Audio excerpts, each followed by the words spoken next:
Hello friends, इस video में हम HbA1c टेस्ट के बारे में डिस्कस करेंगे।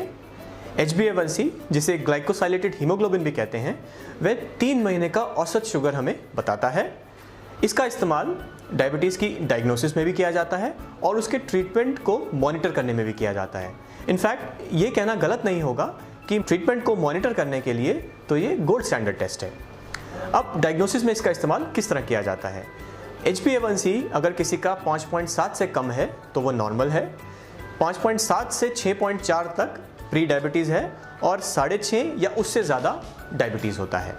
अब सवाल ये होता है कि अगर हम सीधा सीधा शुगर मेजर कर सकते हैं तो HbA1c टेस्ट क्यों किया जाए? वो इसलिए कि शुगर हम एक बार या 2 बार या 3 बार हम अगर चेक करें तो वो हम पूरी पिक्चर मिस कर सकते हैं। हमें एवरेज शुगर लंबे टाइम का नहीं पता लगेगा। HbA1c हमें 3 महीने का एवरेज बता देता है, इसीलिए बेहतर है। डायग्नोसिस के लिए 6.5 का कट ऑफ क्यों इस्तेमाल किया जाता है?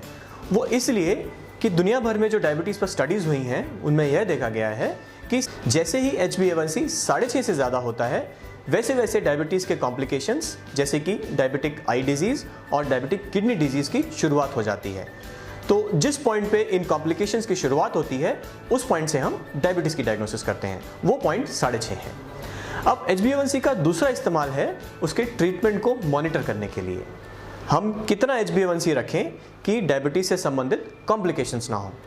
इसमें कुछ कंट्रोवर्सी रही है, पर ज़्यादातर लोगों में जो टारगेट HbA1c होता है वो 7 से कम होता है। ये सभी के लिए ज़रूरी नहीं है, बट ज़्यादातर में ये टारगेट होता है। जो लोग जिनकी उम्र ज़्यादा है, जिन्हें हार्ट की या किडनी की दिक्कत है या और भी कोई कोमोर्बिडिटी साथ में है, उसमें हम ट्रीटमेंट को थोड़ा रिलैक्स करते हैं। उसमें टारगेट हम 7.5 या किसी में 8 तक भी रख सकते हैं।